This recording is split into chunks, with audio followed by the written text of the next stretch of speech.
The government agency that put these guys together was the U.S. Department of Agriculture, because they wanted to breed a better species of man also. So these guys obtained immense amounts of corporate philanthropy to back their ideas. I'm talking here about corporate philanthropy engaged in ethnic cleansing. The Carnegie Institution, the Rockefeller Foundation, the Harriman Railroad fortune, pouring the equivalent of millions into the coffers of these gentlemen to establish research facilities on Long Island and elsewhere that would study how best to eliminate all of the defective, unwanted, unfit, and unacceptable types of human beings that they considered eugenically out of bounds. Now, what were some of their methods that they wanted?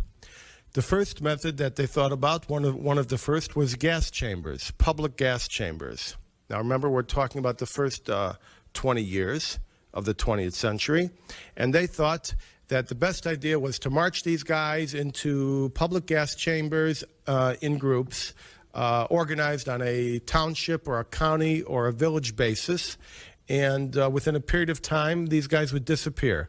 But they concluded that our society was not ready for gas chambers. Even still, some individuals freelanced. For instance, there were mental hospitals in Illinois, one in particular that I describe in the book in Lincoln, Illinois, who fed their new patients milk from tubercular cows, and in so doing infected these new patients, and then they allowed them to sleep in open dormitories to cross-infect the others, and by this method they would have a 30 to 40% death rate of new patients. And tuberculosis, of course, was in that era as bad, if not worse, than AIDS is today. There were other doctors who would leave newborn infants who were defective or deformed lying without any help or nutrition on the delivery table. One in particular gained national notoriety. He was called the Black Stork. He was such a hero of the eugenics movement. They actually made a movie about this guy, which you could see at the corner cinema for 25 cents or sometimes a nickel. But in the main, they believed that euthanasia would not achieve what they wanted to achieve. And so instead, they opted for forced surgical sterilization. And they got it. They obtained legislation in 27 states that forcibly sterilized some 60,000 Americans. In addition to forced surgical sterilization, there was marriage restriction, marriage annulment. If they didn't like who you were married, they unmarried you. And, of course, there was the effort to create concentration camps, which they called farms or colonies, for those who were feeble-minded, so-called feeble-minded, or racially unacceptable. They started out by calling these colonies for the feeble-minded. There were several in New Jersey, in Massachusetts, and eventually hundreds of thousands of individuals were incarcerated and then forcibly sterilized because they were deemed to be unfit. Now, what kind of people are we talking about who are unfit? We're talking about Southern Italians. We're talking about Eastern European Jews. We're talking about blacks, Indians. We're talking about Asians. And we're talking about white guys with brown hair. They believed that white guys with brown hair, the hillbillies, the hill folk, many of which were in these parts of Tennessee, were basically bastardizations and mongrelizations of the white Nordic ideal that they lionized. In fact, the state of Virginia published a booklet entitled Mongrel Virginians about these mongrel human beings. And they came up with a number of ideas on how to identify these people, and one of them was the alpha test and the beta test. It was a mental measurement test, and this mental measurement test might ask a Southern Italian who knew every opera and aria about a Broadway musical. He'd come into Ellis Island, they'd ask him a question about Broadway musicals. You might get a black guy from the farm who had never been to a big city, and they would ask him something about a cosmopolitan magazine. You might get a Baptist kid from rural America who would, of course, never smoked. They'd ask him about tobacco ads. They would ask people about tennis rackets who didn't even know what tennis was. And by this methodology, they were able to conclude that 70 to 80% of the Jews were morons, 70 to 80% of the blacks were morons, and these people were worthy of sterilization so that they could not perpetuate their kind. This test, the alpha and beta test, was ultimately evolved into something we know today as the IQ test. It's the same basic test, but it's evolved. Now, there were so many things that were upside down about this. The ophthalmologists of America, if you can possibly believe this, went on a national crusade to identify everybody with a vision problem, find their entire family, round them up, put them in concentration camps, and forcibly sterilize them as a way to improve vision in America. There's a whole chapter about that. They actually took the first step with a bill entered into the New York legislature, although this bill was defeated. Although these laws were in 27 states, there were many people who felt that this was unconstitutional, and so there was a kind of a go slow approach.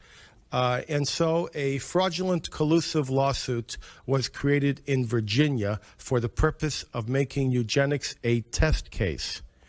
The state of Virginia wanted to sterilize the mother, the daughter, and the granddaughter of one family. It was a famous case, Carrie Buck, her mother, and her daughter. So the state of Virginia colluded with the court-appointed attorneys for Carrie Buck and wound a fraudulent appeal right up through the Supreme Court.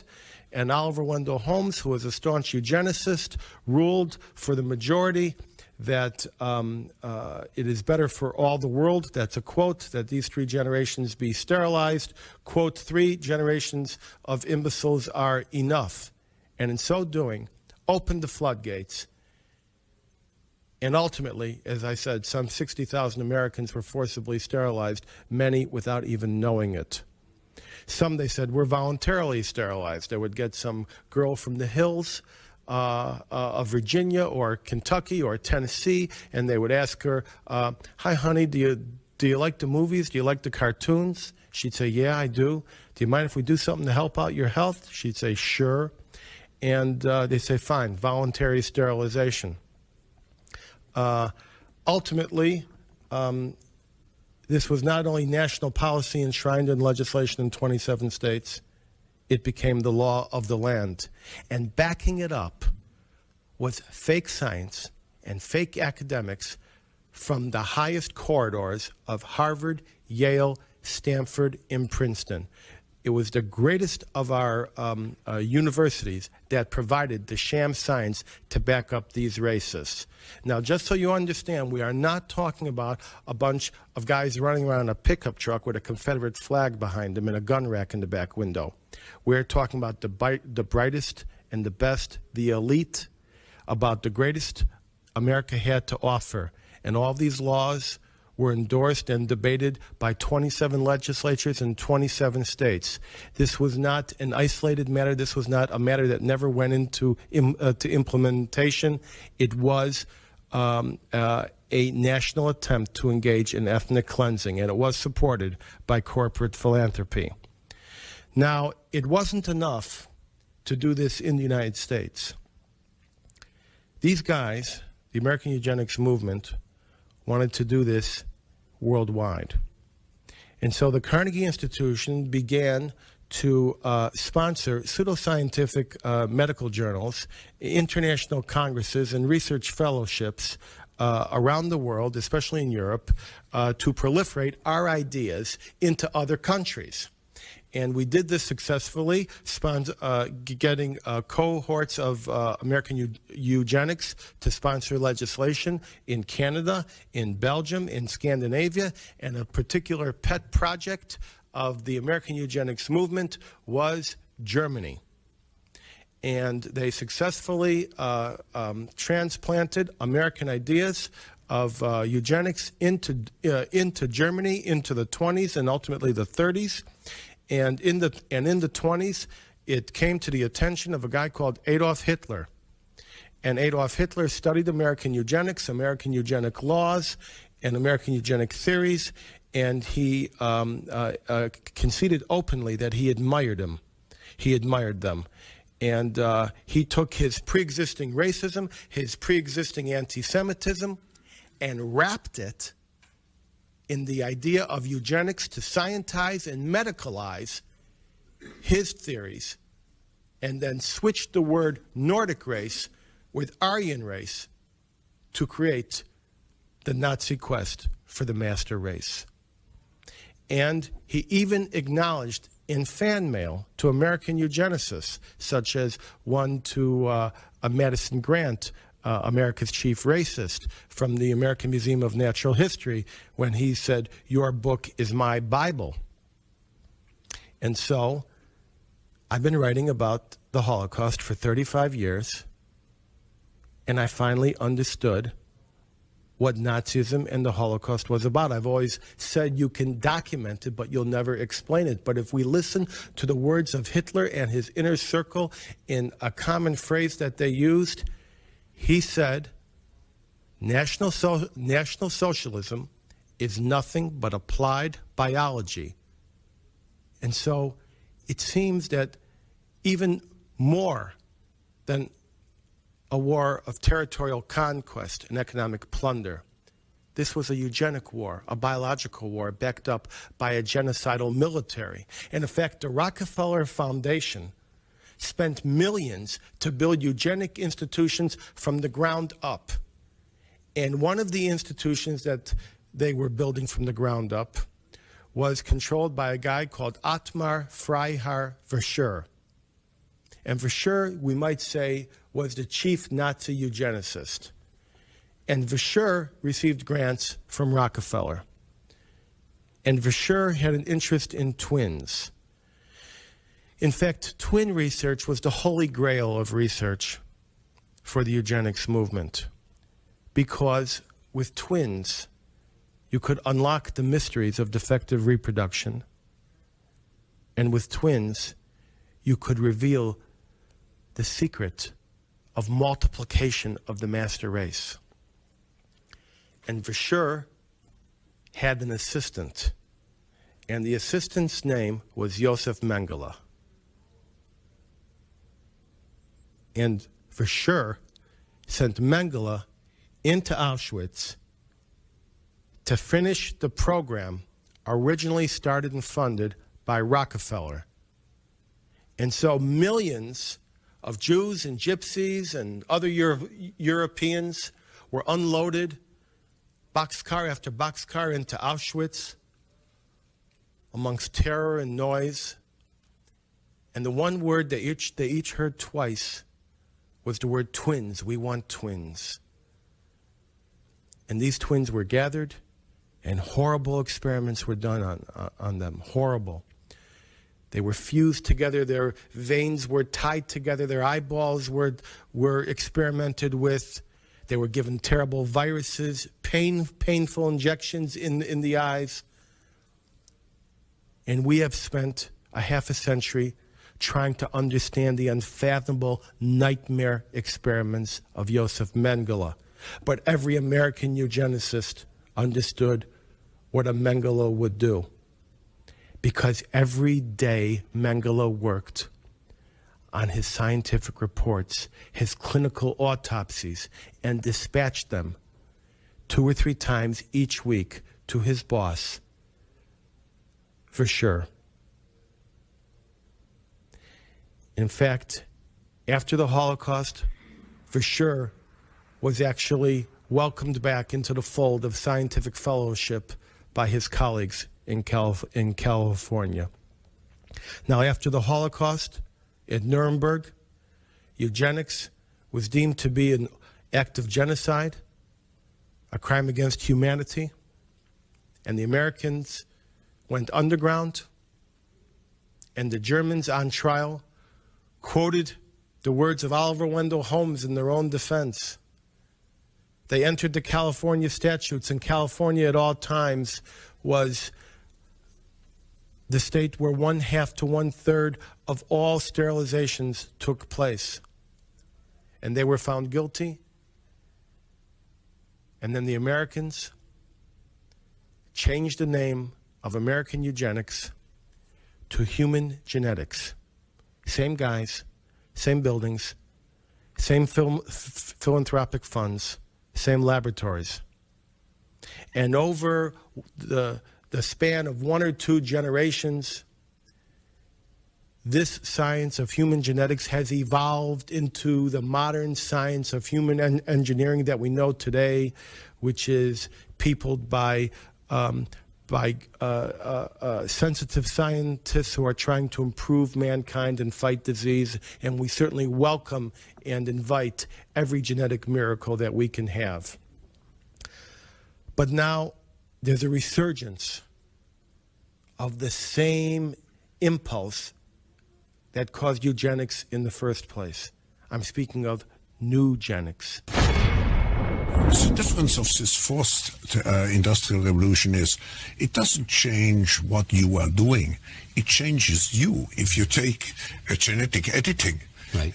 Just as an example, it's you who are changed. And of course, this has a big impact on your identity. Elites to do something even more radical than just build digital dictatorships. By hacking organisms, elites may gain the power to re-engineer the future of life itself. Because once you can hack something, you can usually also engineer it. Now, in the past, many tyrants and governments wanted to do it, but nobody understood biology well enough, and nobody had enough computing power and data to hack millions of people. Neither the Gestapo nor the KGB could do it. But soon, at least some corporations and governments will be able to systematically hack all the people.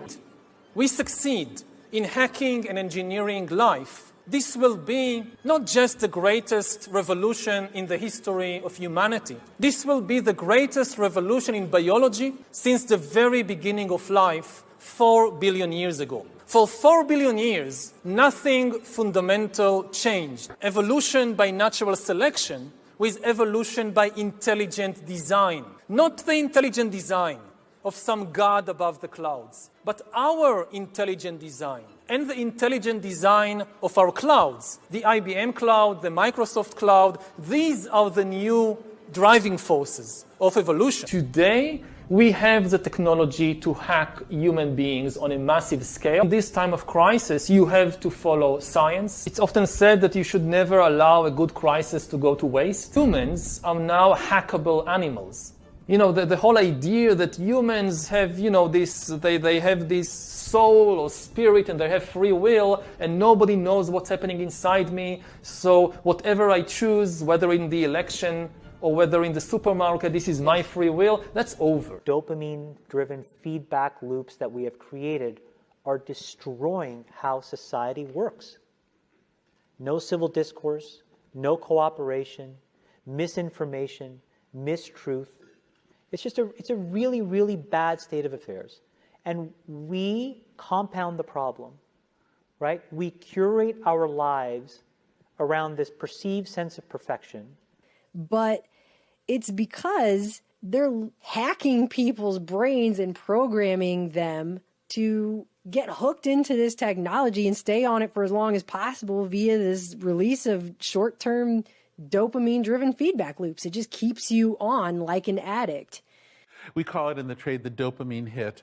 That's what it's called in Facebook, for instance. The founders of the great Silicon Valley spying empires like Facebook have publicly declared that they intentionally included addictive schemes in their designs. You know, the inventors understood this consciously, And we did it anyway. When it grows to 1 billion or 2 billion people, it literally changes your relationship with society. God only knows what it's doing to our children's brains. Consumer internet businesses are about exploiting psychology. We want to psychologically figure out how to manipulate you as fast as possible and then give you back that dopamine hit.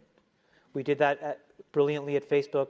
Instagram has done it. WhatsApp has done it. Exploiting psychology of mass populations of people. So let's talk about this for just a second. Dopamine's a neurotransmitter. It's one of a series of chemicals in your brain that mediates the transmission of electrical signals between your neurons. And different neurotransmitters do different things, but dopamine is specifically the brain's pleasure drug. Its highest concentrations are associated with the areas of the central nervous system believed to be responsible for your feelings and emotions of pleasure and extreme happiness. So it's associated with reward and motivation. It's the brain's reward system. It works on dopamine. And so you could really easily see how this would fit into addiction with something like alcohol or nicotine or crack or chocolate donuts or Netflix binges or insert substance or activity here, whatever it is. This is what I would call almost a stealthy addiction. We'll get them hooked through a scheme of rewards and punishment. And the rewards are when you're retweeted. The punishment is when you're treated badly by others online. And then within that, we'll very gradually start to leverage that to change them. So it's this very kind of stealthy manipulation of the population. If something is stimulating high levels of dopamine to be produced, and the person continues doing that thing constantly, the levels of dopamine in their brain will remain abnormally high. And initially that's going to feel really good, but eventually the person's going to become desensitized to that level of dopamine and have to do it more and more and more to get the same pleasure and rewards. And it basically hooks the person like an addiction, and they get burned out because they just keep trying to get that high that they initially got from the reward system, and they have to just keep doing it more and more and more. You know, it's a vice thing. It's something humans have been dealing with for millennia, for thousands of years. It's nothing new, except that a lot of those behaviors, drugs and eating and sexual promiscuity, you don't normally do it in front of crowds of people for their applause, awaiting their approval. And it's normally tied, at least to some degree, with the taboo.